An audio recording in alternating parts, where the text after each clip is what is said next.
ఎన్నికలను పురస్కరించుకొని గుడివాడలో హడావుడిగా నాసిరకం రోడ్డు వేయడం వలన ఇటీవల కురిసిన వర్షాలకు రహదారి కొట్టుకుపోయిందని, ప్రజల సొమ్మును ఇలా వృధా చేయడం రాజకీయ నాయకులకు తగదని వ్యాఖ్యానించారు గుడివాడ భవిష్యత్ భద్రతా దళం అధ్యక్షులు వైవి మురళీకృష్ణ.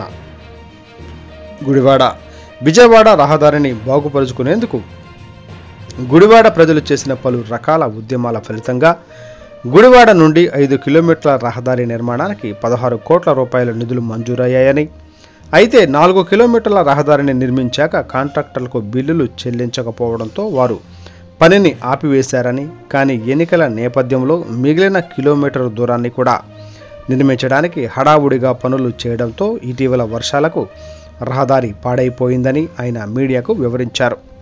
ఈ రకమైన చర్యల వలన ప్రజాధనం దుర్వినియోగం అవుతుందని, రాజకీయ నాయకులు వ్యాపారస్తులుగా మారడం వల్లనే ఇలా జరుగుతుందని వ్యాఖ్యానించారు మురళీకృష్ణ.